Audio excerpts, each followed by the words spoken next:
number of federal buckets for this kind of proposal. It clicks a lot of boxes. And could be in the federal infrastructure bill, could even be in the highway bill, which is, I think, has stuff for transit. She actually, and this is seeing Diane. Hi, Diane. Diane Miller from Cornell in Washington. You might have some thoughts as well. Amanda asked for a briefing on the project that then she could help advise where to look for funding. So I'm looking at TCAT and facilities people. Mike Hall is here too. And Mike, yes. Oh, I'm glad you're here, Mike. Mike Hall, are you hiding there or are you with us, in fact? Mike? We can't hear you, Mike. Okay, you're off mute. Go ahead. No, I'm here. You just came live. You were muted previously, so I missed the lead-in discussion. But was I muted the whole time? Yes. Oh, that's great. I was really profound. It's my best speech. I was describing the phone call I had with Amanda Spellacy last week. She gave us an update through me, and in particular about the TCAT airport proposal that you're working on. She thought there could be a lot of different federal buckets, a lot of different sources for money. And right. She asked for a briefing on the proposal so that she could help advise where to go look. Terrific. And yeah. Okay. So we're pulling together the concept. You know, we're in the awareness phase. You go from awareness to understanding to a plan, and there are a lot of pieces out there that could fit in this basket, and we're trying to get those assembled so that we can talk with Lisa and then talk with F&I a little bit on Thursday. And, you know, it's a fast-paced assembly process here. And the core, I think, of this is the governor's call for proposals. And there's no RFP out there. It's just simply tell us what you want to do. So we'll try to get that wrapped up in the next 5 weeks or so, and we'll coordinate with you about how to get to Amanda as soon as, I think we need just a little bit more staffing time before we have something to, you know, to talk to her about. But I'm confident that surrounding the governor's call for proposal is a lot of federal money that could fit in that same basket once we have a concept together. Can I ask, when you say we, I assume that you're working with Scott Vanderpool? Absolutely. Okay. And there's more to this than TCAT, but TCAT is a key part of it. When the governor's office reached out a couple of months ago, there were two things they were interested in Ithaca. One was sustainability. You know, several years ago, we started talking about the solar-powered airport of the future. The other is multi-mode transportation, and that's where TCAT comes in. And what we've agreed with TCAT is that that this is really a journey, not a destination. And on the other hand, if we don't get started on the journey toward the goals that we have for 2040, you know, you can't get started in 2038. So the idea would be to start in concert with the conversion to electric transportation or busing, you know, to put a point up at the airport. And then, you know, we'll see how things play out over the next number of years. But it's sort of a step at a time kind of a thing, as opposed to, you know, trying to do everything at once. And I think that makes a lot of sense, particularly because, you know, the technology has evolved so much in the past 5 years. The density of batteries, i.e. the amount of power they can hold, therefore how far the vehicles can go, all that sort of stuff is still in a rapid point of development. And so it makes a lot of sense to take this in chunks rather than trying to do everything at once. I mean, yes, Mike, you said that TCAT was only part of it. Who else is part of the organization? I'm sorry, I didn't quite hear the first part of that. TCAT, Scott and I have talked about this. He's talked to his board, and they're fine with a first step kind of approach. They've been concerned post-pandemic about their ridership levels and doing too much too big a step, until they see what what the recovery looks like, and so this discussion with them is about taking a next step in concert with the governor's call for for proposals that fits in a multi-mode transportation. Did that answer the question? I'm sorry, I didn't hear the first part of it. Yeah, the first part was you said that TCAT was only part of the system. Who else is joining part of the system? I'm still having trouble hearing, but what I'm saying is that we're going to put together a proposal for the airport, and part of that involves preparing the infrastructure to allow TCAT to make a step move toward a multi-mode transportation center. Okay, thanks. I think you've told me in the past it could serve others that want to, it could be a public charging station, could be for electric trucks. BOCES might be interested, that sort of thing. Yeah, there are a lot of things that are involved here, but it's really an infrastructure project, and with an electric node up here that could recharge buses, perhaps with and I don't want to get too far ahead of myself until we've had a chance to vet this executive summary a little bit, but you could think of perhaps some peripheral parking that would relieve some of the congestion downtown with an electric bus running back and forth, much like it does to the campus right now. One of the key parts of this is to finally get to the DMV training and testing facility, so that there's a huge demand right now for commercial drivers, and that's not going to change as as we go from diesel fuel to electric fuel. And we've talked with BOCES about being the educational element of this, and being able to train and then test properly. People who want to move into the CDL, commercial driver's license world. There's a lot of stuff that comes together here as part of multi-mode, and then lots more solar panels. You've seen the one unit in the short-term parking. That should be 6 units, and they're $500,000 each. So, and they're already prepared for charging ports for electric vehicles, but we actually have to add those ports, and that gives you a flavor for what we're trying to pull together here. Could it include like park and ride too under those solar panels? Yeah, absolutely. That's the development at the airport over toward where Deborah, you and I looked at the potential TCAT site years ago. All that development has to be very low because of construction at the airport, and that's perfect for parking. And that's why when you fly into big airports, you see all the parking, off the end of the runway. It's because that's one of the few things you can do with that space. And the idea of having a park and ride with the ability to recharge your vehicle, maybe at first most of the vehicles would be gasoline powered, but 10 years from now, we expect the fleet mix to be very different. So that's all part of what we're trying to fathom out and pull together here. Thank you. Dan, do you have anything to add about sort of federal money buckets?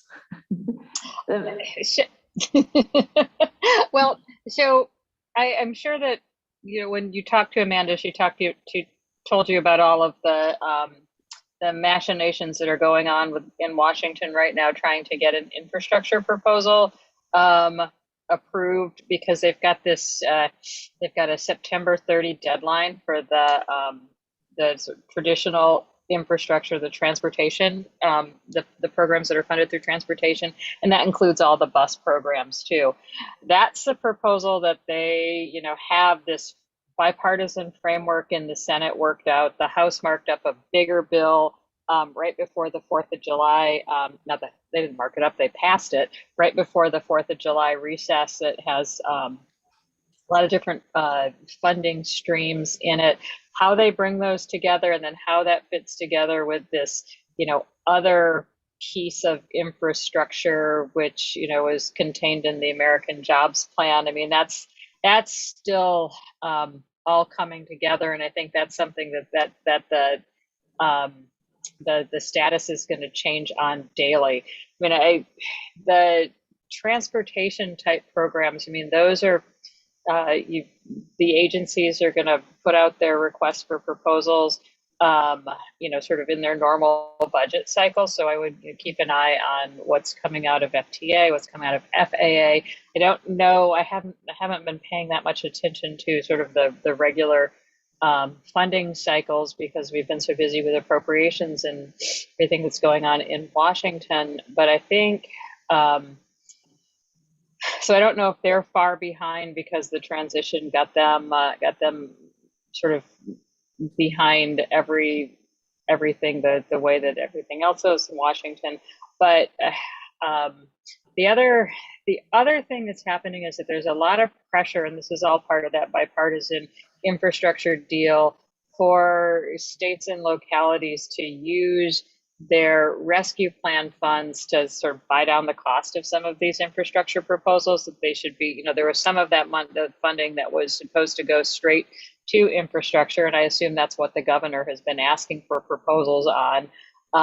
But then also encouragement to use some of those other funds that came directly to the government to help pay for these costs. And so, and how Washington directs that, I don't think that that's clear yet. And I think that there's not a lot of support from the Democrats to do that because they said, this is money that you're supposed to use to fill in your budget gaps, make you whole from all the revenue losses from the pandemic.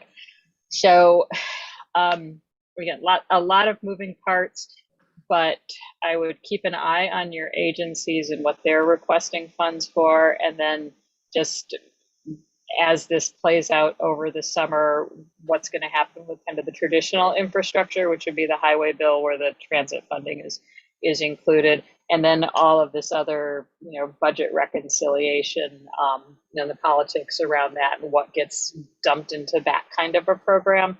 So to the extent that that's that's insightful, it's not a good answer, but we're all kind of in this wait and see mode.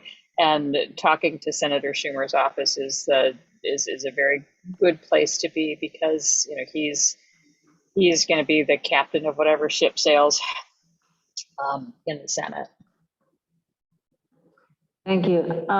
So the traditionally, like the normal, I'll say normal highway transportation bill did come out of committee, right? It actually passed the House right before the 4th of July. They did a big push right before the recess, and so now they're saying we're ready to go to conference on this sort of traditional infrastructure. And this is and that includes some broadband fund. I think it's broadband funding, or maybe that's all. Yeah. No, not the bipartisan bill where they walked out in the driveway and said "Kumbaya." Yeah, so the House, so that was a Senate deal. That bipartisan deal was a Senate deal. So Okay. So the House had their own separate track. So they had their transportation bill that went through committee, and then they did a marathon session on the House floor right before recess. It went through the Senate first and then to the House. It was separate. So there's separate bills. So the House, Okay. so the Senate Environment and Public Works Committee marked up a bill right before Memorial Day. That was the basis of this bipartisan compromise where everybody went down to the White House. Okay. And the president said, we agree on your framework. And it's just this traditional infrastructure, the kind of thing, again, roads, bridges, transit. And then the House, through their transportation committee, had a markup. They put their bill on the floor right before. So that's, potentially a vehicle for conference. The House proposal was bigger than the Senate proposal, but again, lots of overlap, lots of room where you could see that they could conference them. So the difficulty in all of this, and I'm going to have to hop at 11, is the president's statement right after the bipartisan, the framework agreement on the framework, that okay, we're going to do traditional infrastructure, but then I'm still going to take this bigger, everything that was in my jobs plan and in my family's plan, and we're going to do that through reconciliation, which then the Republicans are like, oh, no, we're not going to let you save face. And so we're not going to vote on anything unless it's just this one thing. So anyway, it's all, it's all very, like I said, up in the air as they try and get all of these moving parts to come together. And it's, we talking to Senator Schumer's staff and how they're managing, the expectations of their caucus, because again, this, keeping the moderates who really were the driving force behind the bipartisan plan in line, because they'll need all their votes for reconciliation. So it's a lot of hand holding and backroom deals. The other thing, and I'm going to say this real quick right before I jump off, and I'll come back at 11:30. But the House transportation bill was full of earmarks, and it was really interesting to read those earmarks. And this is the first time in 10 years that they've had this. And the Republicans, who got a good share of those earmarks, still voted against the bill. And that was one of the reasons for bringing them back, was thinking that if you've got your name attached to a project, then you're still going to support the bill. So there's still some bigger politics in play, but it did not stop the Republican members. I mean, there was a handful, maybe 30, who voted for the bill, but it's anyway. Like I said, there's a lot of games that need to be played. But I think this being ready to go, if the state's going to release some money, and I know Charlie's coming later, so he may have some, and I know Anna's going to be on your agenda too. So I think they'll have some idea as to what the state's going to fund with any of their COVID relief money. But there's still a lot of opportunity in Washington, but I don't think it's all going to come together until we get closer to that September 30 deadline. So like I said, I need to go, but it's nice to see you all there in person again. Absolutely, Diane. Thank you so much. And yeah, you weren't supposed to be until 11. So Right. Go ahead. My schedule changed. All right. Whatever. Come on back whenever, and I'll do that. Okay. Thanks so much, Diane. So I guess the message is, Mike, work with Scott and put your plans together. And it sounds like Amanda doesn't need to fully, everything developed. She's really good to work with you as you go through the development of it, that she'd be really eager to meet with you. Yeah, I think that what the governor's done is planted a seed. This is another standalone, airports only, $250 million to eligible upstate airports. And for the previous round was 200 million to upstate airports. 150 of the 250 is already funded. So something's going to happen no matter who the governor is or what the timing is. And, I think if we can shape up something around the airport, then that's kind of a closed tree, and maybe we'll be able to hang some federal clothes on the closed tree. And we've got about 5 weeks to do it. So, and there's interest in us now. The politics, that's completely different subject. We'll have to figure that one out. But the idea of getting a concept together for the future is, is solid no matter what happens. Okay, that sounds great. And you're working with TCAT and the board. Is it something that the board's on board with? Well, I have to say, honestly, I haven't heard a lot about this particular piece in TCAT board meetings. And that was one reason why I asked Mike about how closely he's working with Scott, because I do know that the sense of the board right now is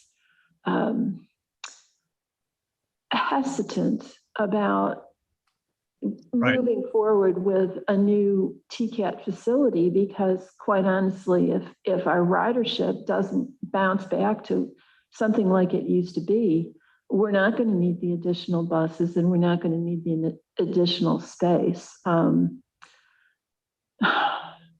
But I think that the projects that Mike and Scott are working on, and that Mike has articulated to us today, are really separate from a new facility. Right. Yeah. I talked to Scott last week or so under HED, trying to, you're ready for an update at the committee, what's going on. And then he talked about this, and so the idea kind of percolated that maybe the airport site, maybe there really is a call for 2 sites, and that the airport site being the hub for the electrification side of things, the downtown site, holding on to the downtown site for those downtown loops and the Right. southern part of the county. So rather than move everything up towards the airport, it might make a lot of sense to keep 2 and move out that way. And he thought, he was interested, thought that was a good idea for the future. But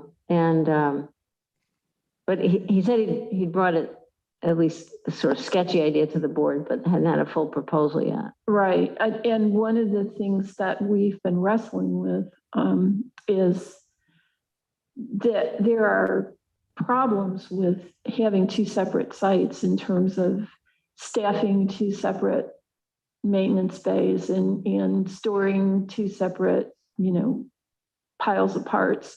And that's always been one of the stumbling blocks when we've talked about splitting up the facilities. However, if you split them up as between the electric vehicles and the old, fossil fuel vehicles, that might be more doable, and it also makes sense. So, I mean, I just guess that we're going to have to wait and see how this plays out.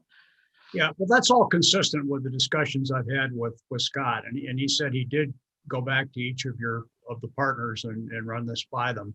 But I think the key thing, going back to the first part of the presentation, is we're trying to put in place possibilities.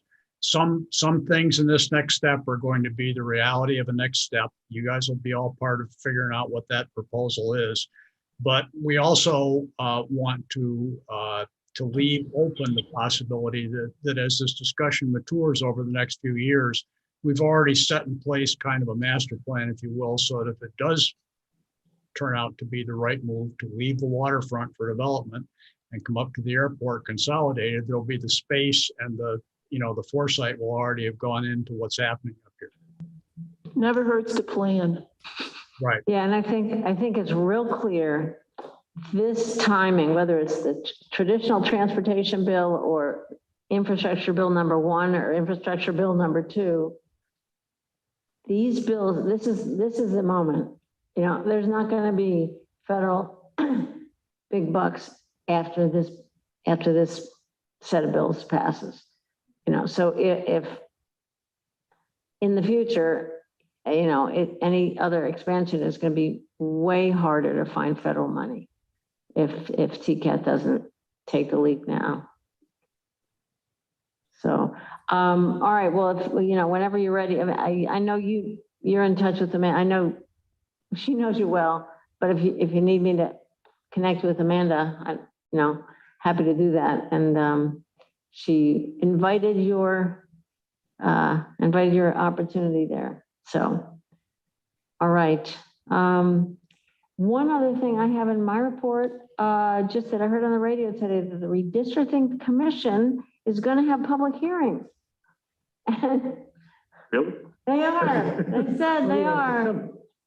Well, I said August 9th and 12th. I guess they're going to be, I'm not sure how many, maybe 9 or something. I think August 9th is the Southern Tier, and August 12th is the Finger Lakes, and they're going to be remote, so people can call in from anywhere.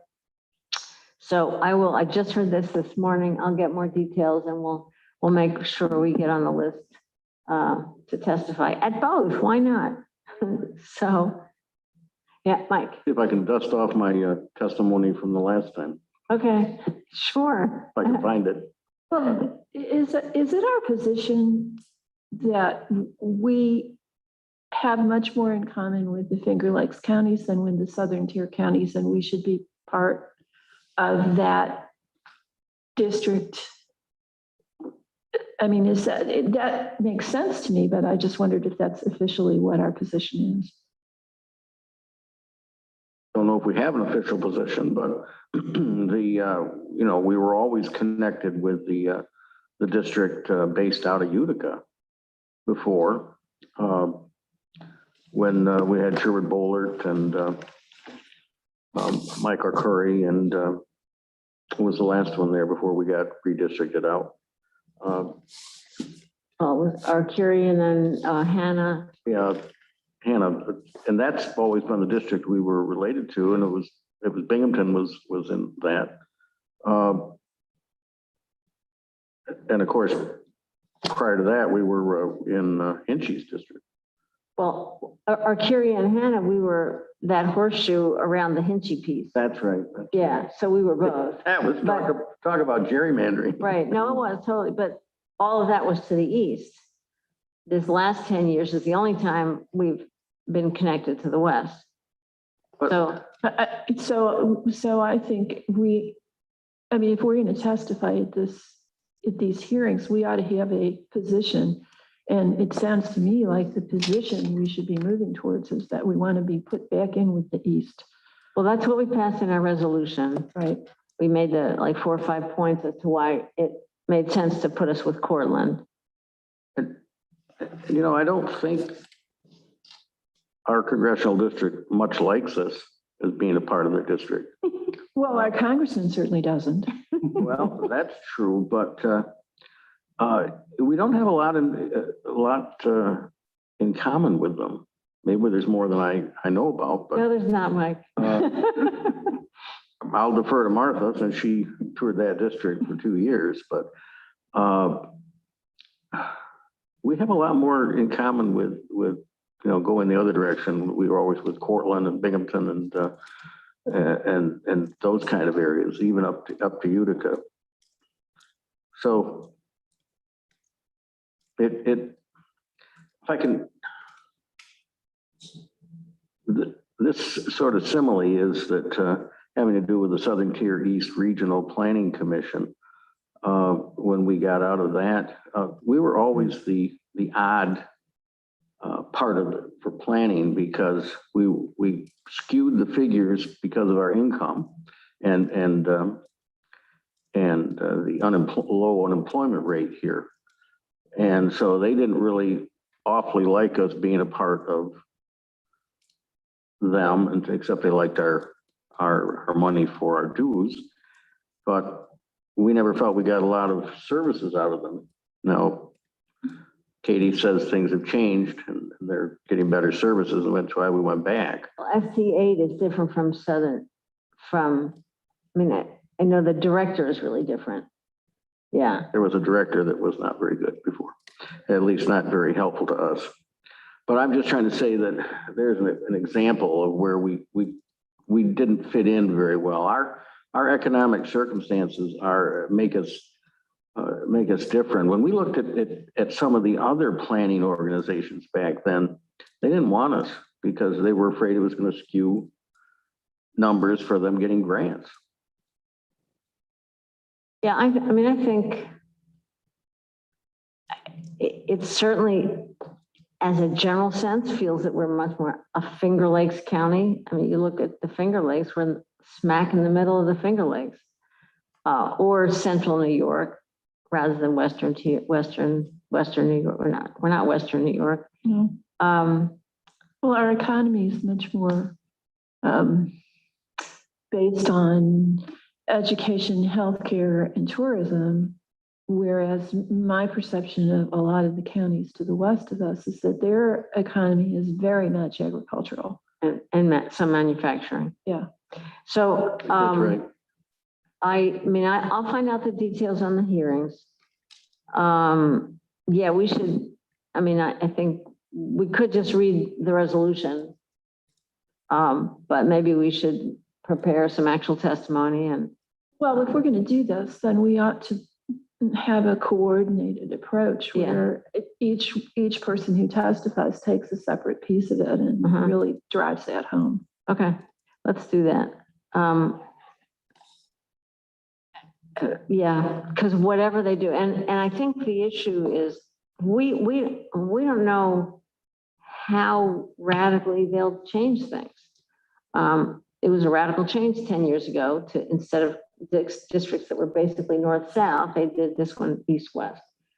So we don't know if they're going to tweak what they have or kind of totally redraw. So, all right. Do we know who's on this commission? I mean, does anybody have a read on what these people's past history or performance might suggest? Well, I know a couple. George Winter was appointed by the Republican side. He was the state senator before Tom O'Mara. So he was Chemung and part of Tompkins. You withdraw? He retired when Pam McAsee announced she was going to run against him a few years ago. He decided he wasn't going to run again. And then Tom O'Mara ran. So he's one of the members. A guy named Jack Martins is a former Republican state senator who was, I think, the local government's chair. And, you know, we've had a little bit of interaction with him over the years. So, others I don't really know. I mean, anybody who wants to dig into the names are up on the state website. There's not a lot of information, but you can probably Google any one of them and find out what they. Well, I mean, it's my perception that the Republicans have an interest in keeping us divided up. I mean, Mr. Sigler may have a different. I would. I mean, from a political standpoint, I would.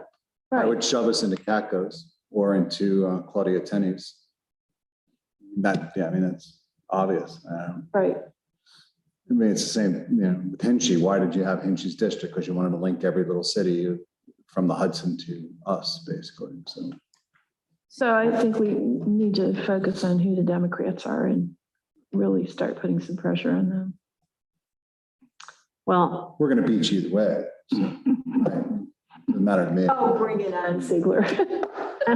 okay. All right. We'll find out more about all this, and maybe we can get some testimony together. I guess we have a few weeks to do that, but I'll see if we can sign up. Yeah, I just don't want to see us be a bargaining chip that they're happy. The Democrats are happy to give away to get something else. Right. So. Yeah, online it says each hearing will begin at 2 p.m. Continue into the evening. To register to testify, visit nyrc.gov. NY what? NYIRC, Independent Redistricting Committee. Okay. .gov. Hearings will be live streamed, archived, and posted on the commission's website. Okay, you want to sign up for us right now, Henry?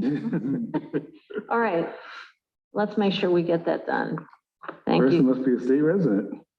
right. By the name and county residents to testify.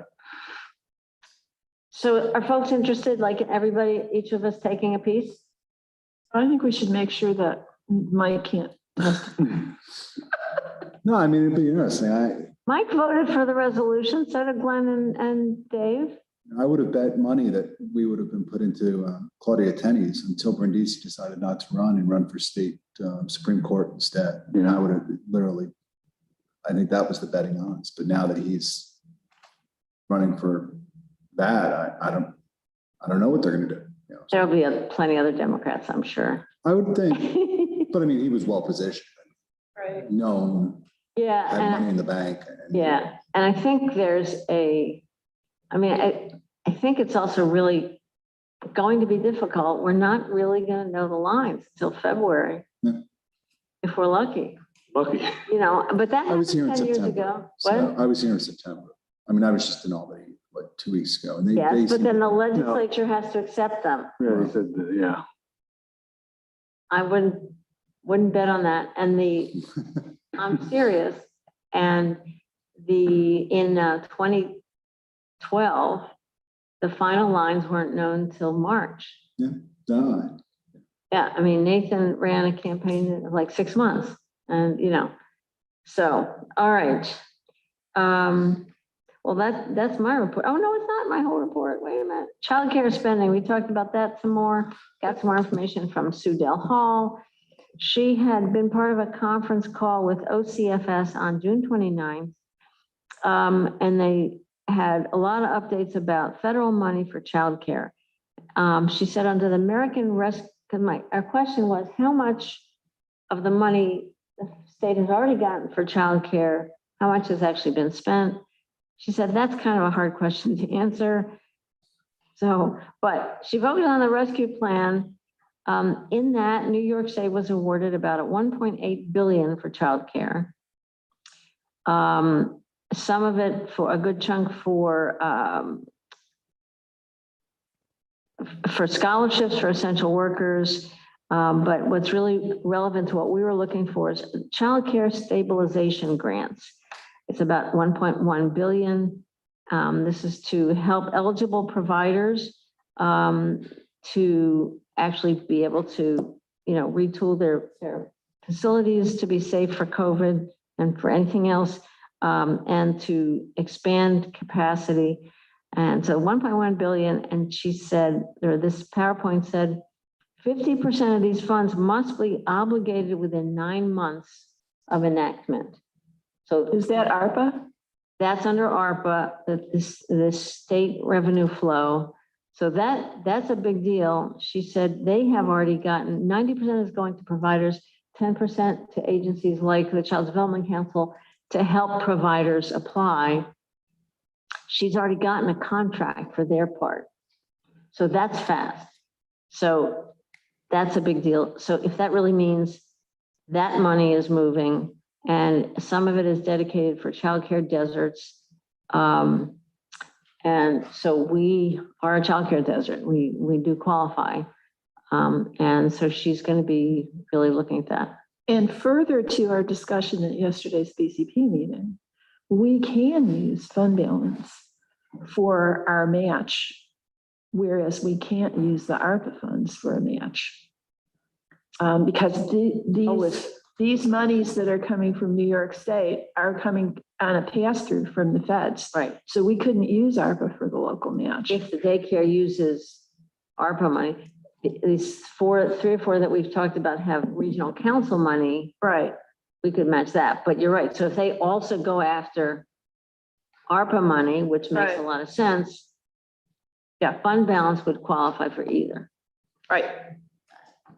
Okay, that makes a lot of sense. So that was good news and made us also say, okay, so I don't think we really need to put this on our lobbying track. And so that's 9 months from March 4th or March 3rd, I think March it is. 3rd.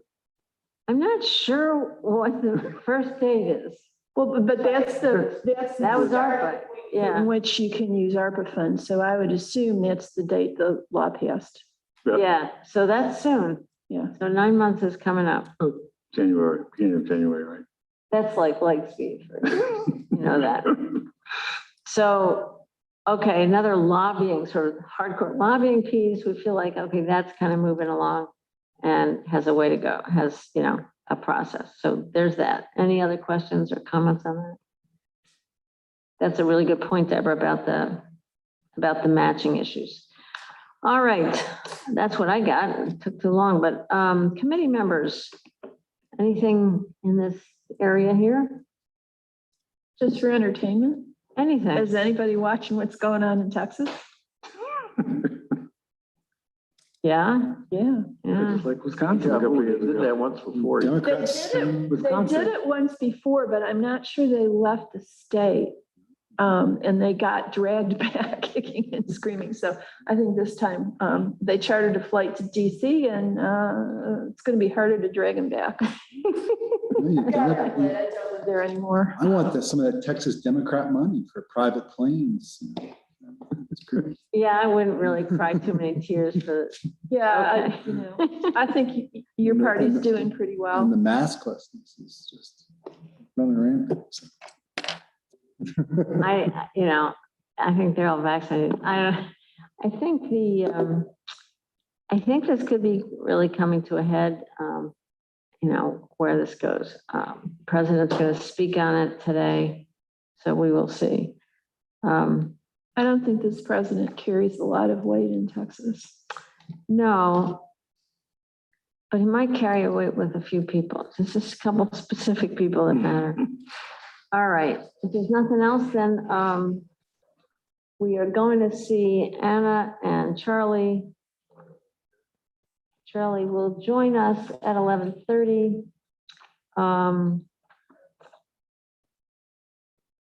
Charlie's here.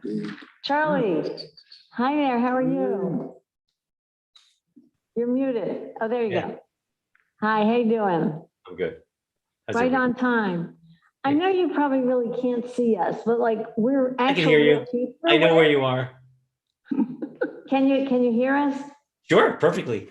Okay, very good. We are here. I know we're like little pinheads. Thank you. We were just talking about New York State's redistricting, New York State childcare money, and those kind of good things. The floor is open, Charlie, to, tell us what's going on from your point of view. I don't have a lot of great updates. It's been sort of a lot of just discussions with other people about a lot of the climate and energy things that affect us all. Just what I've gathered is, I think it's pretty obvious, is, the state is, rolling out, many new programs to try to hit these targets that are in the law. The NYSERDA, the Power Authority, the various agencies, DEC, all, continue to do more and more. I think what I've been told is within the government is the big sort of the problem they're dealing with is that the cost of these programs and these, let's say, decarbonization, electrification, the cost of all of this is just so way beyond what I would say the way they describe it, way beyond what the public and elected officials and policymakers imagined. And they knew it would cost money, but it's, so much more expensive than people, I would say in general, those people I mentioned were prepared for. And so now a lot of the discussions are really getting, people more comfortable with some of these big numbers of what these costs are ultimately and who pays them. New York State has this green bank, which is this, Cuomo set it up years ago. I think Cuomo set it up years ago. We don't hear much about it. It was, a few $1 billion of private capital to public money, resources, trying to leverage more private capital, but it hasn't really been used very much. And now I think people are looking for ways of getting more private capital into spending in these areas to, again, help us all hit these goals, because the government can't do it themselves, and the private sector is not running in to do all this work. So it's a combination. So that's what a lot of discussions are going on right now. As you said, the legislature's out. I was told by a close Cuomo person that they thought that this report, October, would be a sort of a time frame. They thought the report would come out and that he was in big trouble. That's just I'm sorry, what report would come out? The Attorney General's report would come out maybe in October, and because people are obviously waiting for that. But until then, everything is save people in charge. Redistricting, you've talked about it. You said those hearings they're going to have. I don't know much more than that.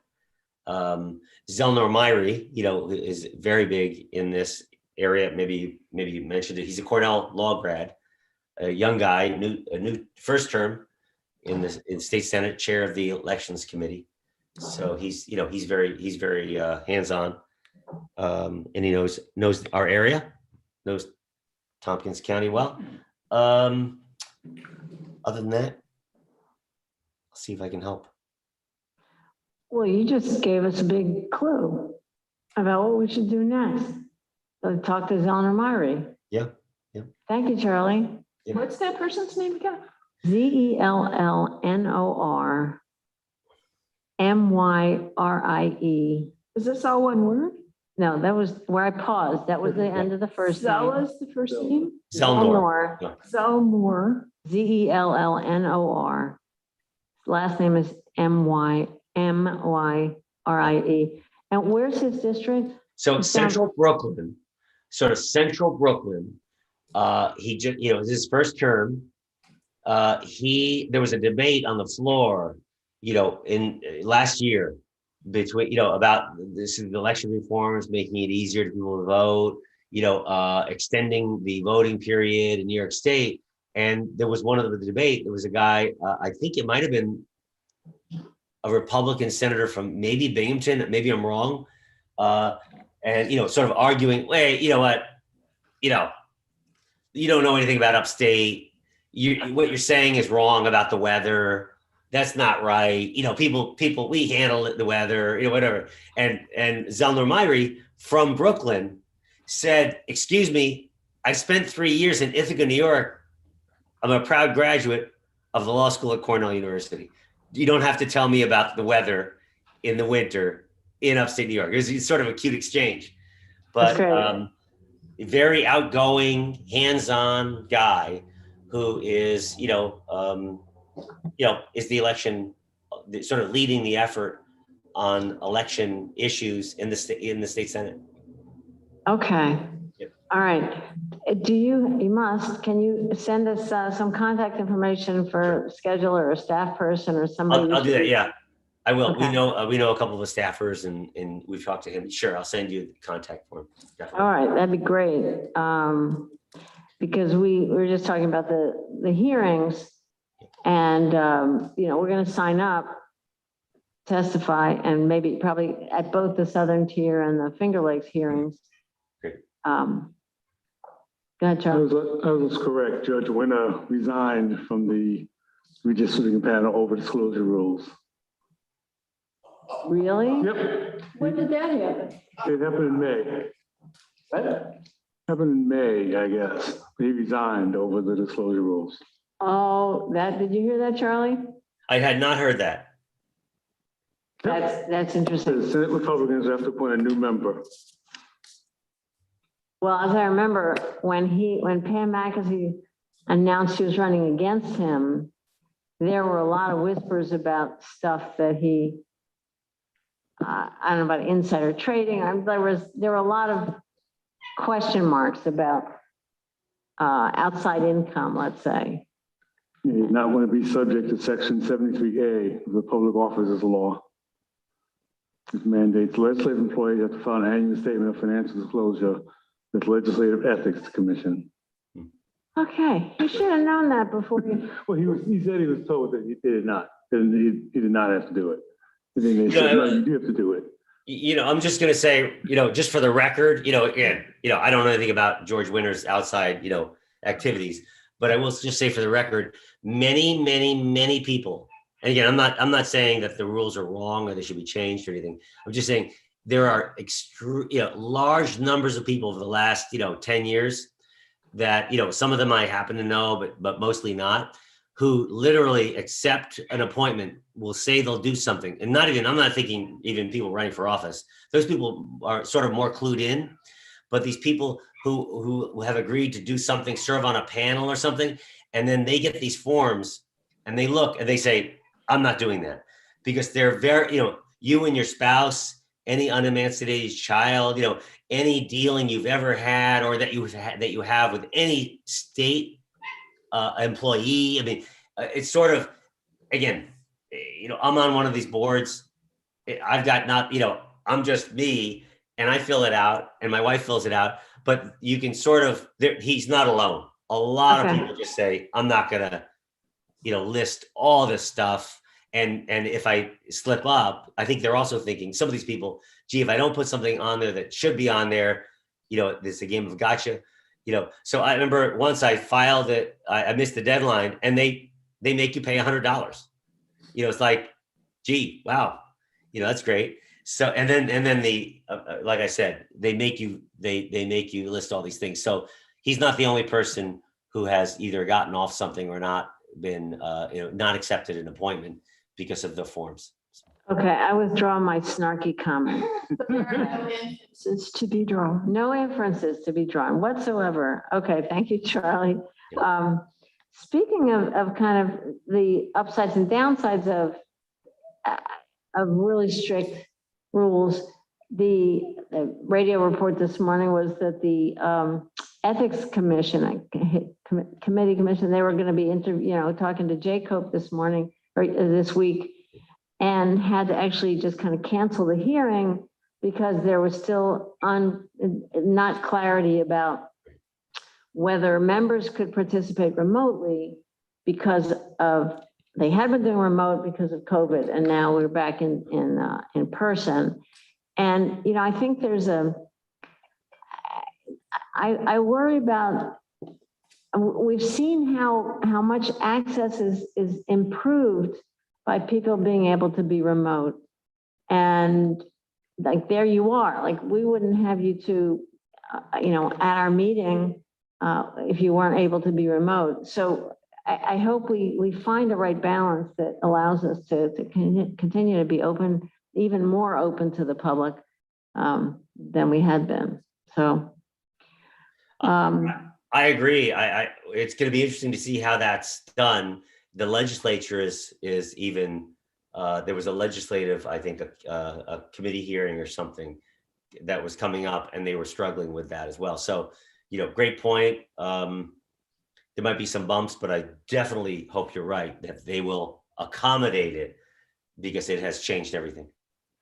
Anything else, Charlie? Any signs about next year's budget? I mean, we started realizing that when we pay attention to the budget in January, we're about 6 months too late. Yep.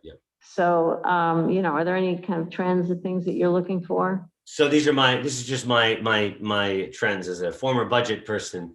The economy is doing well, like coming back. The revenue streams are really positive. Those are, sales taxes, property taxes, transfer taxes, real estate transfer. The economic activity is really positive. And they also have squirreled away that federal money that, they've squirreled some away, and you can't spend it as quickly as you plan to spend it. And so they have that money. Everybody's talking about 2 years from now as a cliff where the federal money is mostly gone. And that's a huge chunk that the state and the locals, are using and will be using next year, maybe even the year after. But that's the real looming problem that everybody at the state level is talking about. And that next year, the feeling is, wow, we're still going to be okay next year. The economy just is picking up so quickly. Now, there's another bright spot out there, and Diane's on. I'll let her talk about any updates on infrastructure. But the state is so keen. I don't hear a lot of conversations at the sort of the governor's level. I guess I'm not in on the right people with the people there, except maybe one person on the energy side talking about programs at the federal level, that even new programs that will be new infrastructure for new things, existing things, obviously water projects, the state does really well in that regard, but even new clean energy infrastructure programs, again, hoping, and that the state would get access to those. And of course, that stuff would all trickle down and make a big difference on the ground, helping the state hit their goals in the energy area, but also fixing things that need to be fixed. And maybe as almost as a last priority, unlike previous years where building shiny new things for, let's say, economic development purposes might take a backseat, more of a backseat to all these, the basic needs, roads, bridges, water, and then hitting these clean energy and, slash green jobs targets. Those are priorities, and the state and a lot of people in New York State are really hoping that infrastructure, big federal infrastructure comes our way. What about broadband? Yeah, broadband is another huge one. Exactly. Should have mentioned that. Yep. Broadband in there, in that mix too. Okay. Was that what you're gonna ask? Okay. Yeah. So Charlie, I was on at 10:30, and I gave them a little bit of the state of play of what's going on with the infrastructure legislation in Washington, and how there's still, it's some milestones have been accomplished, but there's still a long way to go before money would start flowing from the agencies. But I think, to Charlie's point about the traditional infrastructure, that's where there is this bipartisan agreement, and even the people who don't want to be bipartisan want to bring home, good roads and bridges. And again, all you have to do is take a look at some of the earmarks that showed up in those bills to see, who's at least listening to their constituents about their needs. So Great. Thanks. I wanted to ask you, Diane. I mean, I understand that there's partisanship at play that's driving a lot of the Republicans' refusal to even accept a bill that has some pork in it for their particular district. But how do they articulate a rational basis for not supporting infrastructure bills when it's well known that our infrastructure is crumbling? It comes down to how you're going to pay for it, and it's really it's that simple. And so it's the score. Part of it's the scoring the political points, but it's also how do you pay for it. So do you increase the user fees? Mike is still on here. We talked about. We've talked to him about trying to support proposals to increase the PFC charges so that he's got more money to do airport improvements, because it's a sort of dedicated stream of funding, but there's resistance to that because people look at that as a tax increase. It's the same thing with gas taxes, and that's one that, they just took right off the table from the start. And so trying again to come up with a way to finance this that doesn't look like it's, and so that's why there's this push to try and encourage or compel states and localities to use their rescue plan funds to help, again, buy down these costs, because there's this feeling that there's a lot of money that's been sent out to state and local governments, and that the needs were not as great as we feared that they would be. And again, this is what you see is the articulation against it. And then, there are also folks who just don't support that transition to the green economy because they have such a stake in fossil fuels. And so, that's. Yeah, so, but it's not even a green economy. It's roads and bridges. And quite honestly, when you look at the costs that we're facing to rebuild our infrastructure, separate and apart from the green economy, the ARPA funds are simply an insufficient amount to meet those costs. It beggars belief that people are resisting infrastructure improvements Depends. for what? Well, let's be honest, it depends on what you define as, the sticking point is what you define as infrastructure. And I think I'm talking roads and bridges, Well, Mike. that's you, and that's not everybody. So But it's a philosophical, it's a 40-year philosophical that's true. divide that says,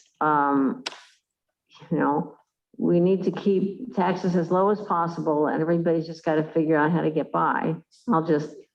I know that, all right, that's a slant for that. I just don't know if that's true. Drown it in a bathtub, Mike. No, I think people get pissed when you say we're going to fix the roads and then they hit a pothole every day.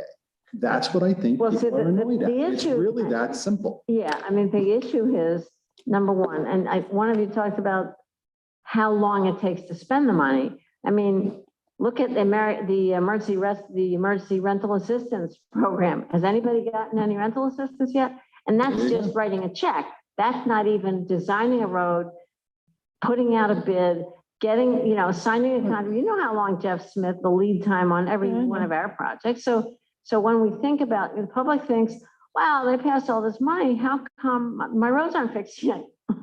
It takes a long time to do all of these things. So, it's interesting. It'll be interesting. I think I've envisioned it as sort of this rolling bolus of money that's going to it'll take a while before we actually see it moving, and then it'll have a long tail. But that's reality, especially when you want government to be accountable and to have, an open bidding process for projects and that kind of stuff. So, But with respect to infrastructure, I think that the accountability dates back to the last 40 or 50 years of eternally deferred oh yeah, maintenance. I mean, it's this philosophical argument about keeping public expenditures as low as possible, rather than a philosophy that says what needs fixing. The commons, the things we all use, should be paid for by all of us together. So it's a philosophical divide. I want to say something, Charlie, you said about the state officials elected and appointed are kind of shocked at how expensive the transition to a clean economy is going to be. Really? What were they thinking when they passed the CLCPA? So and that is why I keep talking whenever I get a chance about the carbon fee and dividend idea. And, there's a federal bill, there's a state version of it that I like less well. But the point is, by pricing carbon, you internalize the cost of that instead of externalize it. You internalize it, and then every single business has a reason to figure out on their own dimes what's the most carbon efficient, what's the cleanest solution to providing their goods and services. And it doesn't therefore require an army of bureaucrats to vet proposals and to hand out tax money. I think that's just not going to be sufficient to do the transformation we need, that a market-based solution is much more efficient. So are you following? It's the CCIA, Climate Something Investment Act, Climate Change Investment. Or, yeah, something. That's Yeah, the so, yep, state's environmental version. advocates, Peter Wanowitz, there's sort of a coalition put together for it. I know in Europe, they're talking about something similar, and then having basically an carbon import fee, just so you couldn't, import a good that required, a lot of, let's say, carbon inputs at the price without the carbon inputs.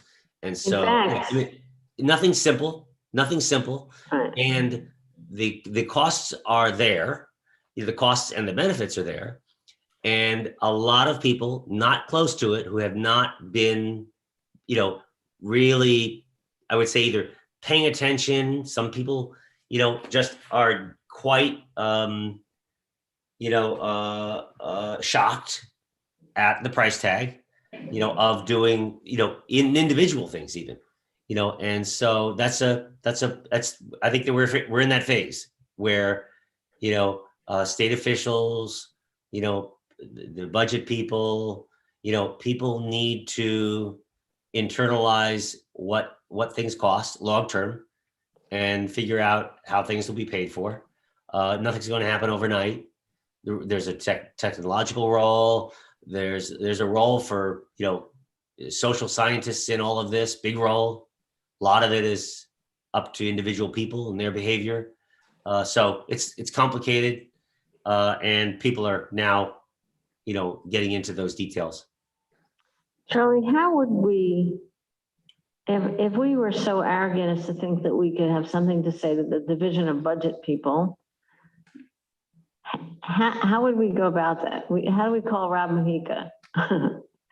Or what? Because we are that arrogant. Do you have any advice? Advice. I don't have any advice sort of on the budget side. I think it's just, I would say, just in general, that, Tompkins County, the city of Ithaca, I think those like, you guys, those who are doing things early are going to benefit, because I think the early players, again, this is national, I would say national, this sort of the people with resources, and that's mostly, I think it's going to be mostly private, not so much government. But, the state government is not going to be able to underwrite these things. They're doing little things. The federal government can't underwrite these things. This will be private money. And when private investors, institutional investors, when they start figuring out where the money is here, I think they'll look for places that are competent and ready to go and are doing things. And that's where let's say the better deals will happen. So that's just my only little bit of advice would be, get in and try intelligent things, let people know what you're doing. And I think the first wave will benefit. I think that you don't want to be last. You don't want to be late to the game. That's just my sense of it, that there'll be a lot of places holding out and waiting to be okay, we're going to wait until somebody gives us the money to do these things. There's not enough money to go around Right. to have somebody underwrite it all. That's for sure. Diane, any other, just to work your topics into anything else that you wanted to add here? Like I said, it's the the traditional infrastructure bill that was passed by the House last week, that's roads, bridges, transit, water projects were dumped into that too. The Energy and Commerce Committee, which is the one that's chaired by Frank Pallone from New Jersey, but the Energy Subcommittee is Paul Tonko from the Albany area. They've got a big green infrastructure bill that has not been marked up yet, that they're hoping that will go somewhere in.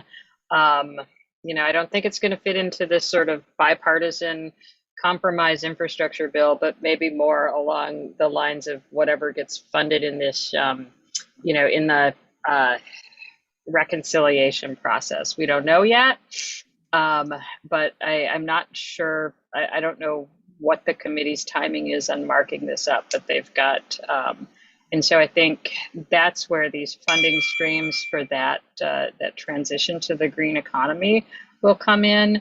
And I know there's a lot of optimism that this will all, again, once you make this investment, it's going to pay off in the long run. But the path forward on that is sort of less straightforward than it is for the sort of traditional roads and bridges type But stuff. they're working on a package. Okay. Yeah, Right. I don't know. Charlie, I know you talk to Paul from time to time. I don't know if this is something that came up or if you guys are all horse racing all the time. No. He's totally into this. Really good, good legislator, serious about these things, water, just basic infrastructure, and like Diane said, energy as well. So I just have to believe, things are going to happen. It'll be a lot of this basic stuff. But again, new programs as well, maybe connecting some of these areas between energy and water is a big one. A lot of energy is used in these facilities that move and clean water. So I think a lot of there'll be some innovation. I think new programs. It's just my sense. Mike Lane? Sort of following up on what you're talking about with water. I read last week that USDA now has 331 million, I think it was, new money for water projects, I guess grants and loans, which sounds like they're traditional kind of things. Is that coming out of these stimulus funds? Have you heard anything about that? Frankly, if it's nationwide, 331 million doesn't sound like an awful lot of money when you can spend 20 or 30 million on a wastewater treatment plant, for example. Wondered if you folks had heard anything on that. No, I haven't. I have not paid attention to the rural development grant announcements, and I'm just trying to think back to the rescue plan and what they made available to USDA. And that one, I'd have to go back and look and see if those were Rescue Act plans or if that's just from their regular spending allocation. I concur with Diane. It sounds like it does sound, the amount sounds like what Diane said, the amount that rural development usually gets in a year. I know that the Ithaca area benefits from rural development from time to time. They come in and sort of supplement what the state can do and what the locals can do. So it's good news. It might be an additional, slug, just like Diane said, or it might be the annual. But it does sound like that amount that they would get. Yep, rural development. Yeah, because a lot of the small towns and villages apply to USDA for funding for things like that. So I just wondered. Thank you. Henry. Yes, Diane, is broadband just part of the infrastructure deal? So that's a program that's funded through the Energy and Commerce Committee, and I can't remember if it was put onto the transportation bill that just passed the House. I know that it's part of the Senate's bipartisan framework. And there is very strong support. There were pandemic funds for strengthening broadband. And so I think that the COVID really did highlight, or it put a spotlight on the sad state of connectivity in the country. And so I think every chance they have to increase the funding for broadband, they're going to do it. But I can't remember I don't believe it was part of the package that the House passed, but it's definitely in that bipartisan framework. Thanks.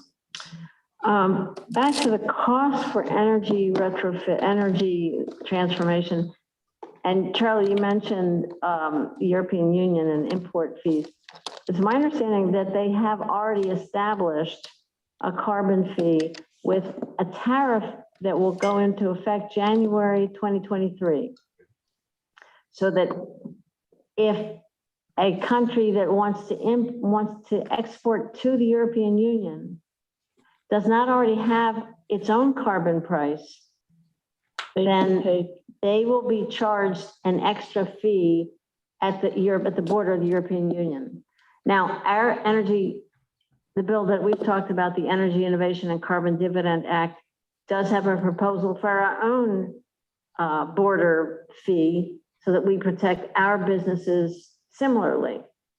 So this is one of those moments where if this government doesn't pass its own carbon price that qualifies, we will not only we'll be hurting our businesses trying to export to the European Union, which is like our biggest trading partner, as well as just falling behind on our own. So, we've tried to make this case, and a couple of us had meetings with Amanda Spellacy and Tim Ryder in Schumer's office. So they're well aware of it. The question of whether they can kind of work that into it, this kind of a Congress is another question, but it's looming, and January 2023 is right around the corner. It'd be a lot better to pay taxes to our own government than to the European Union. Yeah. So that's one of those, deadlines that I hope will focus the mind in some way, so they can get something done.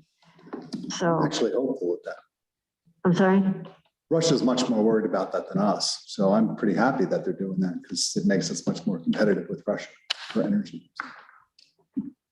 Yeah, I can understand, that, Because- especially with respect to the fact that they export a lot of their oil. Yep.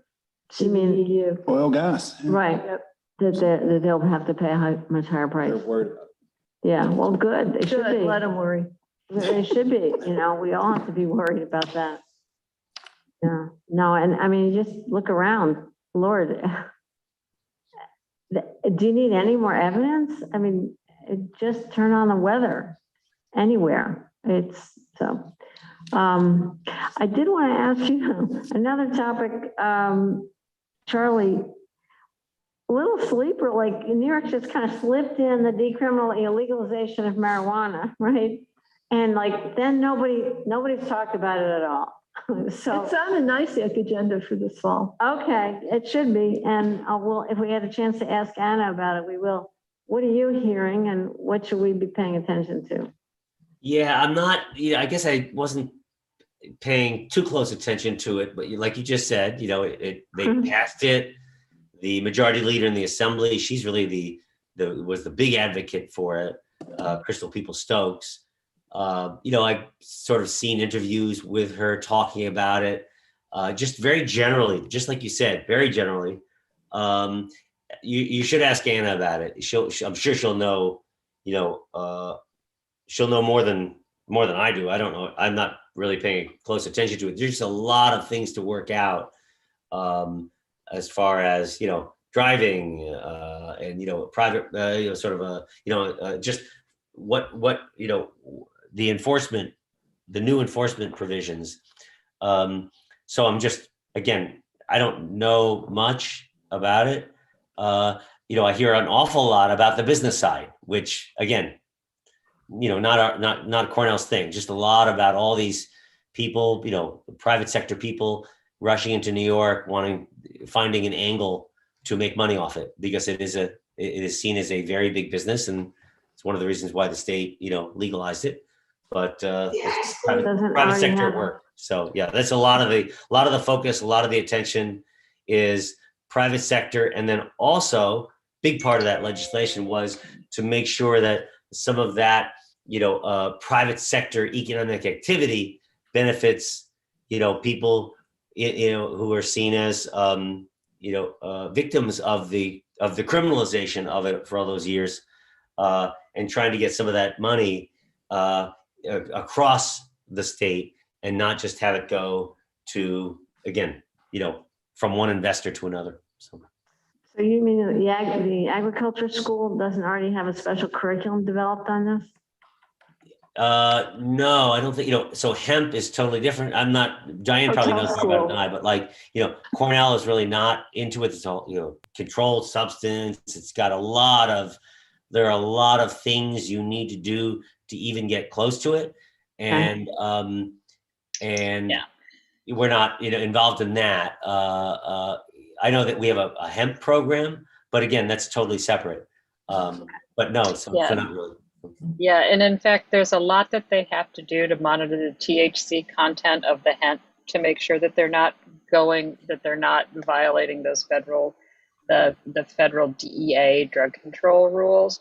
There is, I think, one school, and I want to say it's either Ole Miss or Mississippi State that has a license to actually grow marijuana for medical research. But again, there's so much politics, the sort of war on drugs kind of politics around this, and the federal government is kind of, they're staying out of it for now, but there hasn't been a big push for this nationwide legalization yet. So I think the states are just going to take it all over until the federal government has no choice but to do something, because all the states have done something.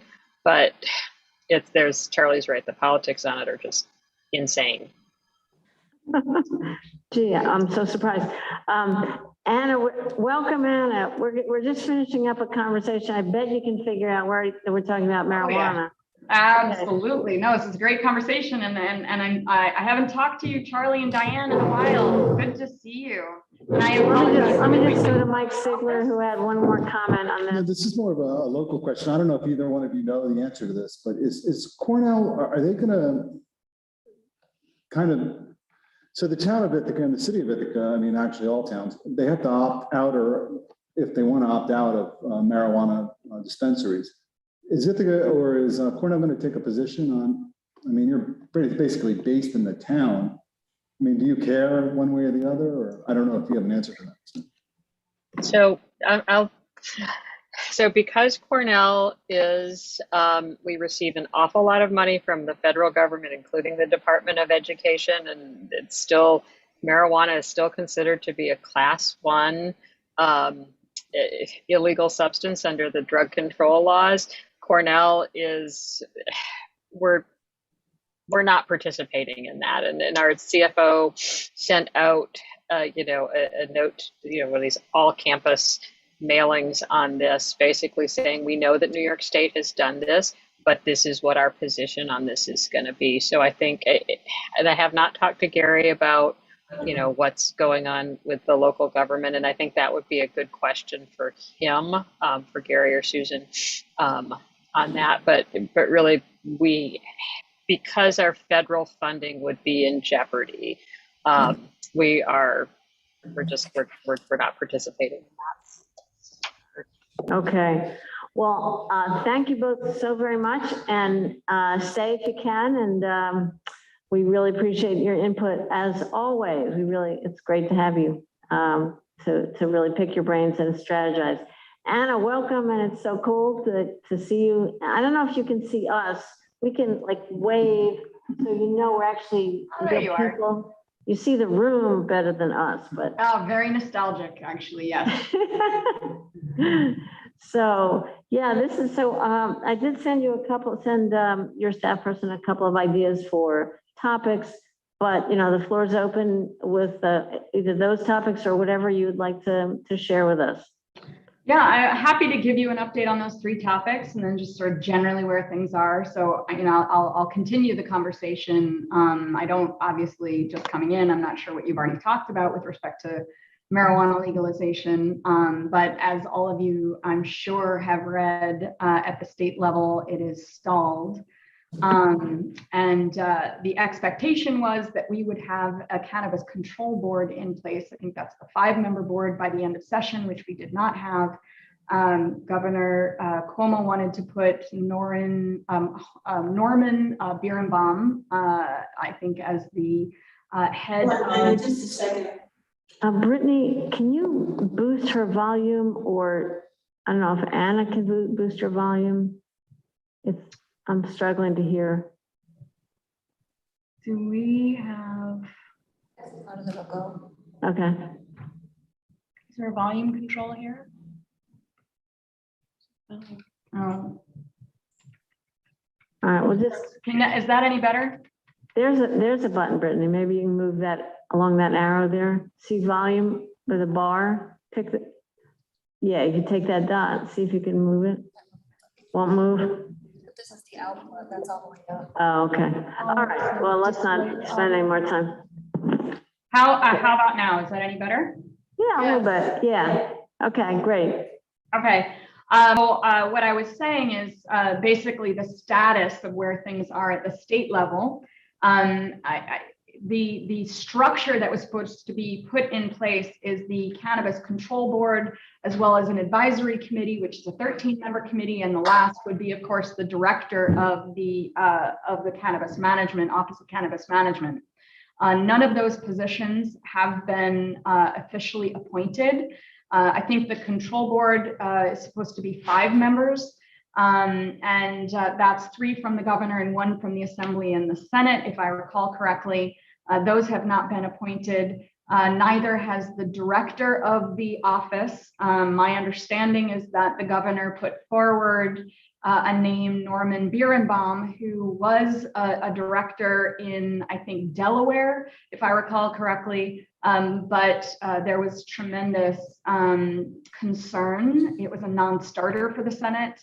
There has been a lot of criticism of his management style where he was, and I think there were a lot of people in the industry that were concerned about that appointment. So that was a non-starter, and the expectation is that the governor would put forward another name, and has not. From that discussion, that sort of stalled the governor putting forward any names for any of the boards. There have been names that have been floated by Assemblymember People-Stokes, and I'm expecting that the appointment from the Assembly will come from one of those two names. But there is still, it seems, sort of a disparate focus between the governor and the legislature, where the governor's focus is very much on the economics, and the legislature's focus is very much on the social justice component of marijuana legalization. And I believe that that really is the underpinning of the delay. Unfortunately, that could mean a delay of, what I'm seeing and what I'm hearing, 18 months to 2 years could be the outset of the magnitude of the delay.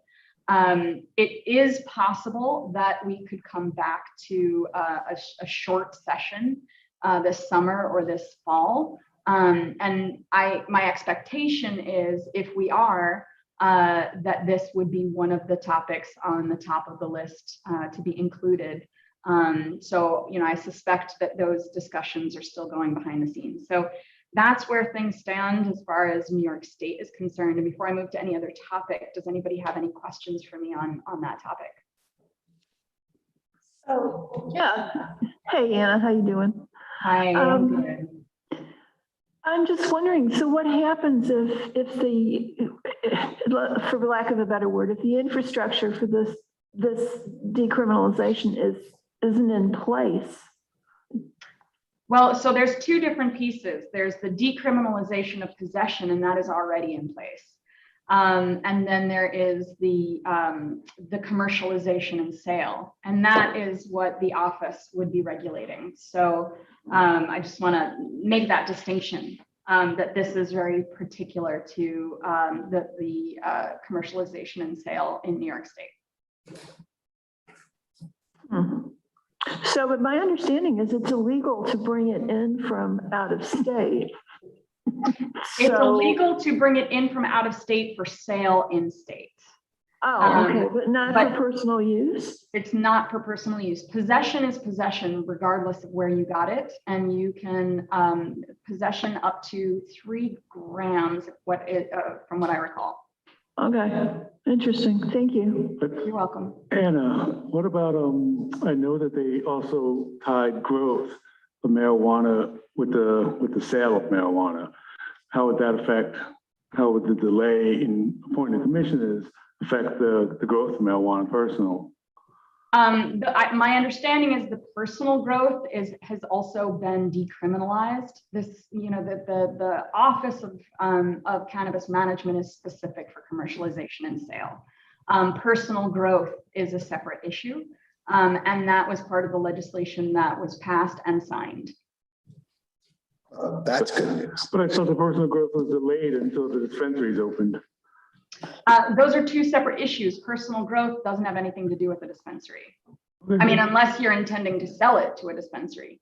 Okay. Personal growth sounds so. Personal Yeah, growth is- I'm for personal growth. It's like, All right, yeah. so I just got informed the most recent, Henry, and I stand corrected, is that the growth was always set. They are separate, but it was set to become legal in 2023. Right. But it is still a separate issue. It is, the intention is that it's staged to come out where it is the decriminalization, and then working out the regulations of the commercialization, and then it is the legalization of the personal growth. But I do want to stress that they have always been intended to be 3 separate things, and it was intended to be a rollout. Did you say 2023? Yes. Okay, thank you. And thank you, Henry, for the question. Anything else on marijuana? Okay, thank you, Anna. Sure. So I know one of the other topics that you had asked about was ERAP update. Right. Yes. So we know that there are rollout issues, particularly with the portal and crashing. And one of the big issues is, which that has gotten better, but one of the big issues is that if you start the application process and you can't finish it at the time because you don't have all the information, you try to save it. Some people are experiencing that it doesn't save and they have to start all over again. Another issue, particularly there's been an issue with immigrant population and the elder population. There is certainly paperwork that they need, documentation that is needed. And that has been more difficult to obtain in those populations. So I did want to note, so that all of you know, people have been calling my office. I have interns and staff that have been focusing on this. We did this during testing, COVID testing, and then COVID vaccines, that we made our office available and our staff available, that people could call and get appointments. We would help them in that process. And our office is now doing the same thing with ERAP. So if people are having difficulty, you guys are finding that you have an individual constituent, they can call our office 277-8030, and my staff will help them walk through that process. Obviously the big concern is about getting the money to the people that need it. I know legal aid has asked OTDA, and OTDA is administering, to release data on zip codes and income levels data, so that we can see if outreach efforts are working. We have not gotten feedback yet on whether or not that will be released, but I know that request has been put in. Trying to think of another update. Oh, the last piece, as you all know, there were two separate buckets. There's the federal funding, which is the $2.3 billion funds. And then there's the $100 million that was specific from the state. And the intention of the $100 million was to create a safety net for all of the sort of loopholes where people fell through the cracks of the main ERAP program. The expectation is, for example, that landlords are most likely to fall through the cracks if they have had tenants that have left and they have no connection to the tenant anymore. They left partway through a month, no forwarding address, no phone number. Because the ERAP guidelines and requirements are that a landlord can apply, but they need to have consent of the tenant, it would therefore make them ineligible for the 2.3 billion support through ERAP. The 100 million has not been put into play yet. The idea is to hold that, see how the 2.3 billion is being distributed, and that the 100 million can be used to fill the gaps where the larger program has holes. That is certainly my hope. That was, as a legislator, that was what we wanted that to be, and we'll see how it plays out. But I'll continue to push on that. So before I move to cryptocurrency, which was another topic on the agenda, which I could talk about for hours and hours. Does anybody have any ERAP questions? This is great, Anna. Thank you. Go ahead, Deborah. Yeah, I've got one, Anna. I know that when the ERAP federal and state funding was first announced, there was a lot of concern here that it would be first come, first served. And if we weren't geared up to get our residents in the queue, application wise, they would lose out. Is it the case that it's first come, first served, or is it somehow divided up by population or county? It isn't divided by county. My understanding is it's if I recall, there was distribution of downstate, upstate, but the other piece that was set into place is that the first 30 days was to prioritize the lowest income population so that they would be front loaded into the program. And I know that was still done, but we have not heard of any shortages. I think the legislature is more concerned of sort of the opposite thing happening, which was what happened to the 100 million that the state put into a housing fund at the beginning of last year, in the middle of last spring, which is that the application was so cumbersome that we were unable to distribute all of the funds effectively, and ended the year, if I recall, and then it was extended into the spring, of about $40 million of the 100 million that was not distributed. So as far as I'm concerned, and some of my colleagues, our priority is to make sure that it is fully distributed, and that the application process isn't excessively cumbersome.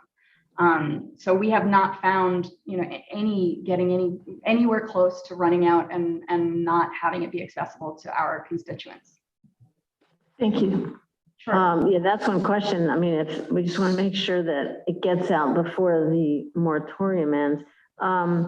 211 DSS contract here, DSS contracted with 211 to also do a lot of outreach to tenants and landlords, and to answer questions and actually walk people through and help them fill out applications. So that's another source that you should know about. It's great to know your office is also doing that. Yep. And we've had several hundred people apply. They can also apply directly themselves. They can also apply through DSS. But so that's what we were worried that we're not seeing any money actually arrive. The 100 million for landlords where the tenants actually left and they're holding the bag on a debt. That's a great idea. I didn't know about that. Mm-hmm. And that was specifically state funding that we were able to put other regulatory guidelines on that because it wasn't federal. And the federal came with a significant amount of guidelines. Okay, that's great. Anybody have other comments or questions about this, about ERAP? Thanks a million. That's great. Thanks, Anna. For sure. So if there aren't any other questions, I can jump into our environmental focus. There has been, as you have all seen, an unexpected amount of media coverage for this piece of legislation that I brought forward. I can say for me, it was like a late night, full mental idea, completely inspired by the anti-fracking movement. The idea was in my mind, this is very new. The Greenwich facility buying their own power plant is the first in the nation. And we simply, it's a new industry, very speculative to begin with, only 12 years old.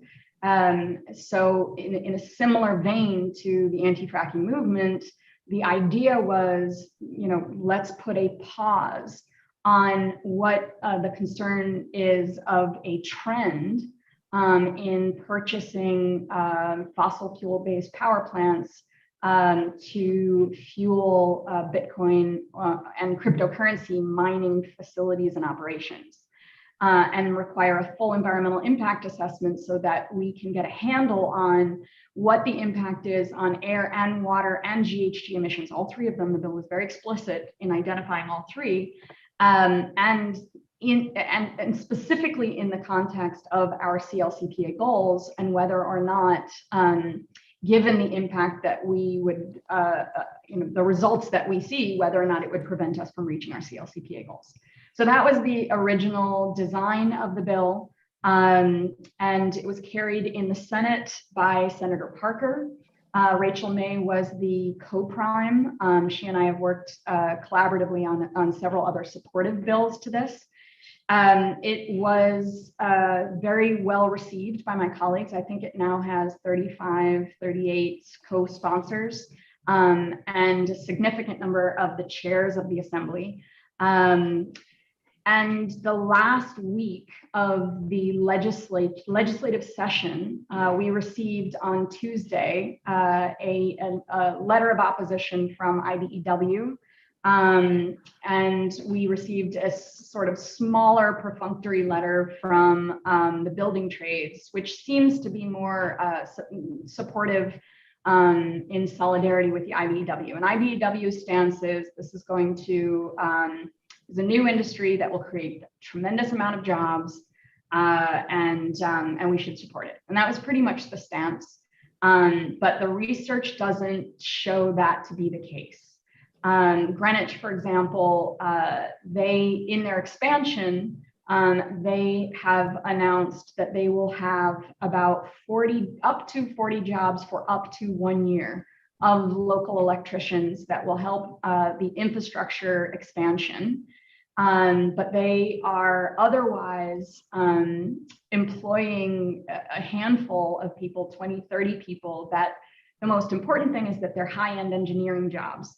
So there's a mismatch in skill set between what they need for the high-end engineering jobs and what exists in the local community. So not only is it a small amount of jobs, but there's a mismatch with the local community as far as skill and workforce development. The other thing that's really important for people to understand is that the Finger Lakes supports a $2.9 billion agritourism industry and supports about 60,000 jobs. So we have to frame it in the context when they say it's a job creator. It has to be a net evaluation. How many jobs would be lost and how many jobs would be gained? And the analysis, the perfunctory sort of first pass analysis would show a tremendous negative result of jobs in the local area. The last, part of this that I'll point out is that I would be less worried if this was a one-off. But the 2 days after the expansion was approved by the town of Torrey, a Canadian Bitcoin company announced the purchase of a 55 megawatt fossil fuel based facility power plant right outside of Buffalo in North Tonawanda, with the intention of creating a mining facility there. There are 49 total retired power plants in New York State. They are obviously the oldest and the least efficient in the state. So this really could be a trend. I spoke to NYSERDA recently and the PSC, and it seems that there are a number of applications that have been submitted. So again, my concern is the trend, and a handful of these being up and fully operational within the next year or 2 years could single-handedly completely counter all of the environmental initiatives that we have done as a state. And I don't know if you have all seen the leaked UN report that came out a week ago, I think 2 weeks ago at this point, that was leaked a year earlier than intended, but the understanding of the scientific community now, including members of the Cornell faculty who are representatives of some of these scientists, some of the cream of the crop, have shown that the 1.5 degree temperature, we will probably attain that in the next 5 years. And runaway climate change is coming a lot faster than was previously estimated, which was to be about 2100, year 2100. And now they're saying we will experience a massive component of that in the next 30 years. So this is our generation, all of us here, and our children. So this feels very, very, very important. I'm going to add one last thing to this that is also very important, is that proponents of cryptocurrency, particularly proof of work. I'm not against cryptocurrency. I'm just simply against the validation method called proof of work. They will say that because proof of work validation uses so much energy, that they could be part of the climate solution. Because if we write legislation that incentivizes building proof of work based cryptocurrency mining physically next to renewable energy infrastructure, the return on investment will be significantly faster, and that money can then be put into new renewable energy infrastructure. And I think that that's insane. Buying our way out of debt is not the way to go. For multiple reasons. One, the e-waste from cryptocurrency mining is through the roof.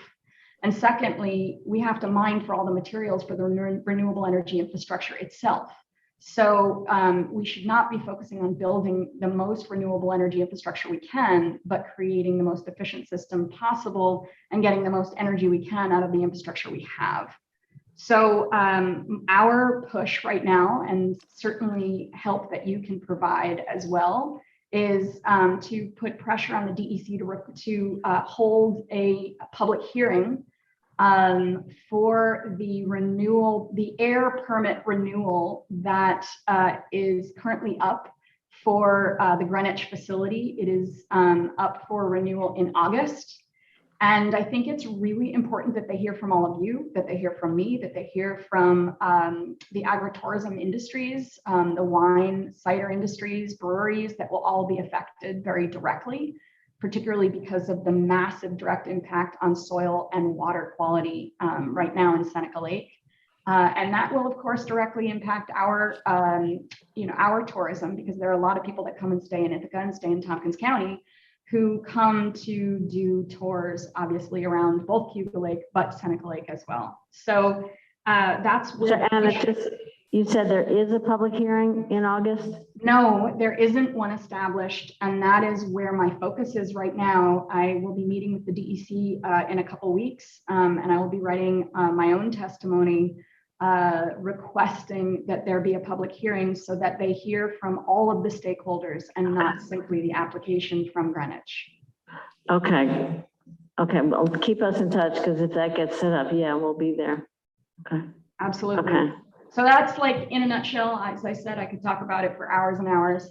I can share a few other focuses in the environmental arena that I will be focusing on this year. And I'm working on legislation the coming year, but we would also, our office, my office will be focusing on promoting, there's the reduce, reuse, and recycle, right? The three.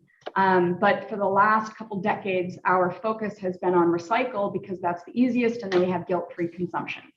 But it was never intended to be the primary of the three. It was always intended to be the last resort. Reduce and reuse really should be the primary. And a lot of landfill products come from the construction industry. And that really can be reduced if our priority is on deconstruction rather than demolition. So we are now researching and looking into writing some legislation to promote both that the industry of deconstruction. I have done some research and become aware that in Portland and in Oregon, but specifically Portland, that has been working on this for a while, the market for materials from deconstructed buildings is so strong that it has become cheaper to deconstruct than it is to demolish buildings. And I would really like to see New York take the lead in that industry. And that's going to be a focus of my office for the next couple months within my sort of environmental agenda. That sounds good. It sounds like the price of lumber at work. So, Deborah? Yeah, it's interesting that you brought up the reduce and reuse piece, because I had a recent conversation with Diane Cohen at Finger Lakes. I'm aware of that. Yeah, and I'm wondering if, she had asked, and we're having a meeting soon to figure out how the county could help position Finger Lakes reuse to access funding streams. Diane said, they have someone from Cornell working on a business plan and some options for funding requests, but she was very considerate and very clear that they don't want to become dependent on county funding. So we're looking for other ways to help them expand their operations. If you're aware of any funding streams or grant programs or any other ways that the state can assist them, I would very much appreciate it. Yeah, I'm glad you brought that up. I met with her for several hours yesterday with my staff. I've been working with her for over a decade, but I wanted all of my staff to see her operation, which is quite extensive. The fact that she has probably the first official mega reuse center in the country, which is exquisite. If you haven't seen the operation, please go. But the most important thing I think of what she is doing is she has for many years incorporated workforce development, both soft skills and hard skills, into what she's doing, both the reset program and the remap program, upscaling materials as well. And just the breadth of the materials that they repurpose for reuse is extensive. Our hope is that this could be a model across the state, and so I'm working with her, to understand that business model better, and then pitch some of this as ideally would be pilot funding. I know that she has been working extensively with the reuse center that is getting up and running in Cortland, and having sort of sister reuse centers that can support each other, I think is very, very important. So that's another angle that we're looking at. Most importantly, it's something you brought up, and I'm glad Charlie and Diane, you are still here. The connection to Cornell and Diane's work is very strong, and collecting data on what they're doing. So they are working with, and I can't remember the name of the organization, but one of the several organizations, but I will find out and I'll follow up on the name. It's a woman's name and it's just escaping me.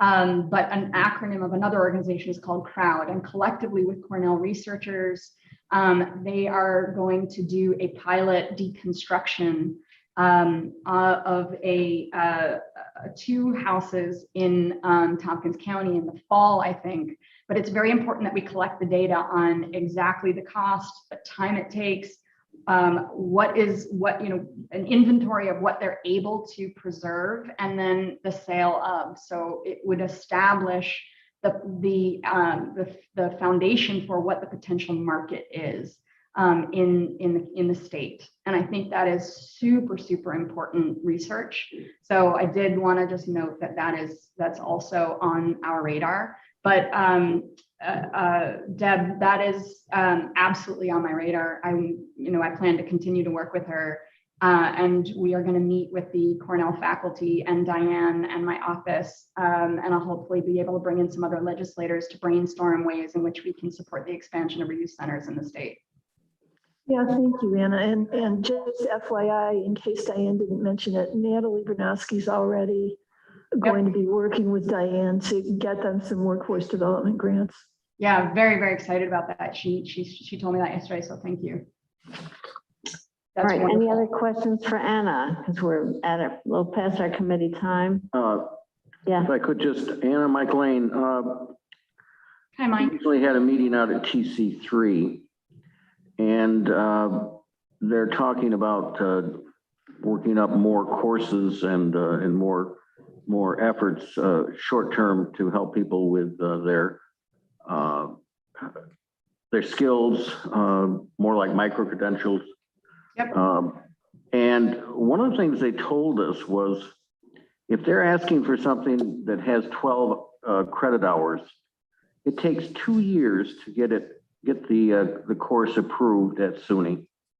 If they do 9, for example, it doesn't quite, they don't have to go through that. But if we're trying to encourage our workforce, it seems like that is an unreasonable delay at SUNY to try to help people get into a better course that will help them, train them better, make them better prepared for the workforce.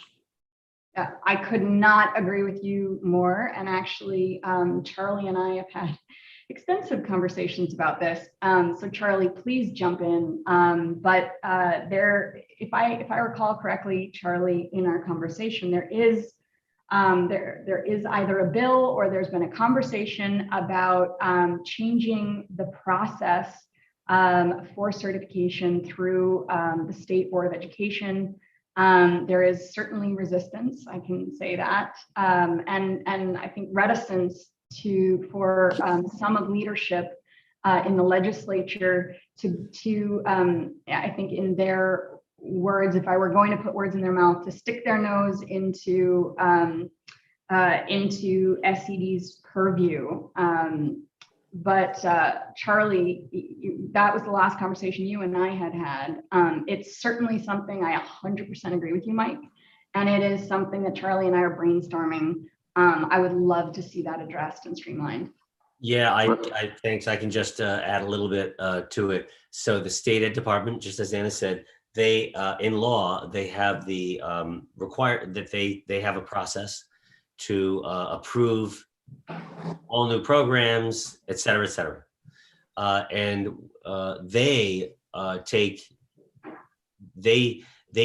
get these after SUNY has gotten it. So within the SUNY system, we have these contract colleges at Cornell. So any amendment, change, addition to a degree or a program, a major, a name of a major has to be approved within SUNY at SUNY, and then it goes to the state. So 2 years can happen between SUNY and the state ed department. So things are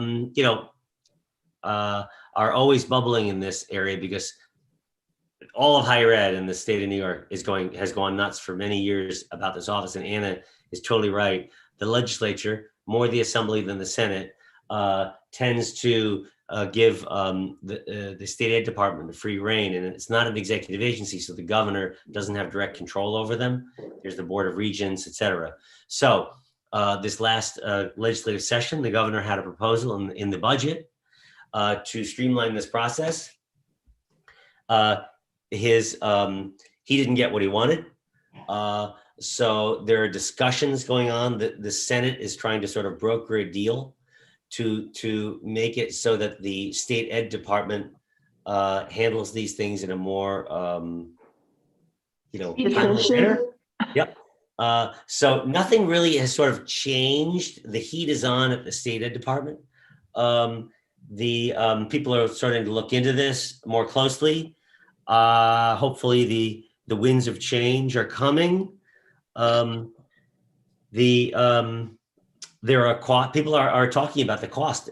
Mike posed the question the right way. People are talking about the cost to community colleges, the four-year schools, research universities of these changes, because particularly now, look at this workforce, waiting 2 years for a program to be approved so that people can take a class that they need for a job or to get a new job or an existing job.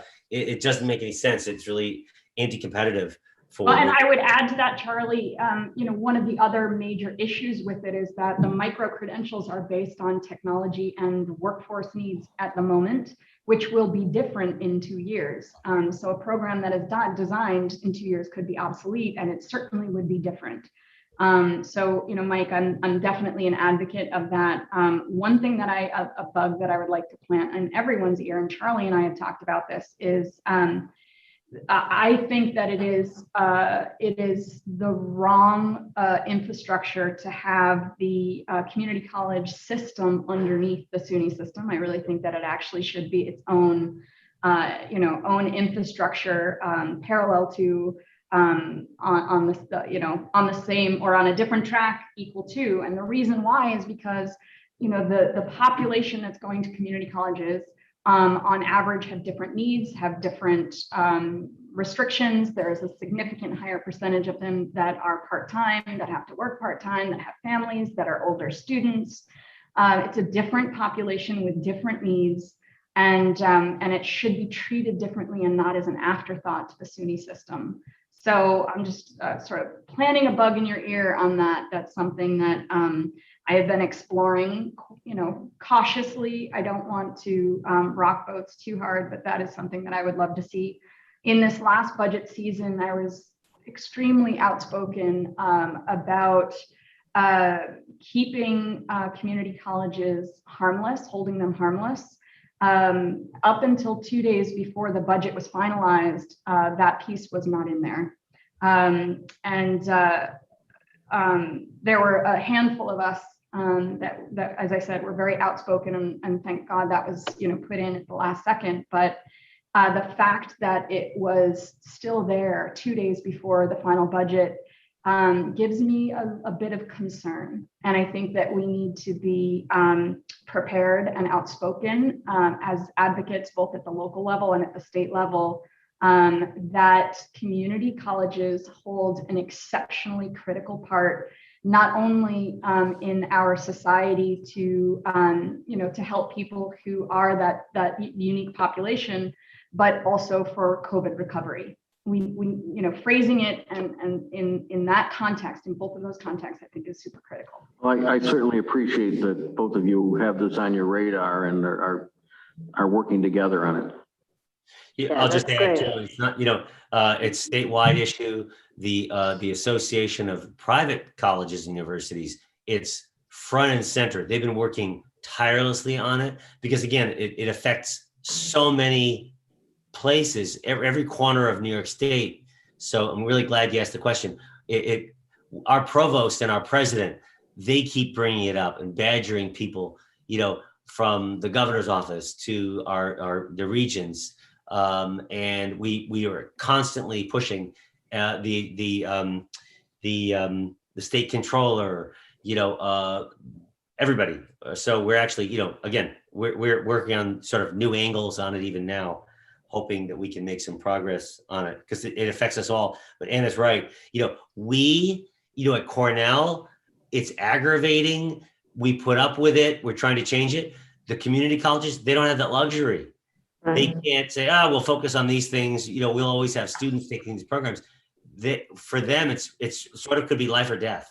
And the four-year schools, these public universities that have frankly, their demographic, their pool are New Yorkers, local New Yorkers. And, they can't afford to have, 20 students decide, gee, I'm not going to go there. I'm going to go to the school somewhere else and, to get this degree. So very, very costly to New York State. So really important. So I wonder if, NYSAC is, certainly has a dog in the fight with respect to the community colleges. Have they taken any position like that extensive? I know they always lobby for increased funding and the hold harmless. Have they taken a position about independence of community colleges or about the credential issue? Not officially, no, I have not seen that, but I will connect with Ryan as well, and Charlie, maybe we can brainstorm that one a little bit more. Yeah, there's a September conference coming up. If we can get a resolution out of that conference, the independence, I understand is, that's a good topic to sort of be floating. If I could, I'll sort of make a joke, but it's actually not entirely funny. But you raise a really good point, Martha, and that is looking for sort of allies. Anna mentioned the community colleges, how important it is. I've been struck in Albany at how it's really not on that many people's top priority list. Right. So many things are priorities. That one sort of day after day, year after year, it's like, wait a minute, we need more people caring about this. This is really the difference between, people thriving and not thriving or deciding they're not going to stay in upstate New York. So my sort of joke is that, gee, wouldn't it be great to get like the IBEW focused on the community colleges? Again, the joke goes back to the cryptocurrency issue that Anna brought up. It's like there are always two sides to every issue. We need more people on our side, maybe some of these powerful entities, unions and others, or maybe big employers, helping us highlight the importance of funding for, support for, the long-term for these community colleges. Yeah. Yeah, it actually is an extension of the public schools. We have half of the students at TC3. I'm right, Mike? Half are actually high school students who are doing concurrent enrollment. Yes. Yeah. And so it really is a different animal. And if they're not nimble and responding very quickly to differences in what employers need and what people are looking for, and I think we're seeing nationally this sort of slide. This would be a critical piece to helping to get their niche, to be stronger. So if we can work on something for NYSAC, because they're doing resolutions right now. Yeah, let me follow up with you. I'm going to reach out to Ryan, and then I owe him a call anyway from actually further back than I'd like to admit, and circle back around with you. And I think that's great, and having it in September would be perfect timing.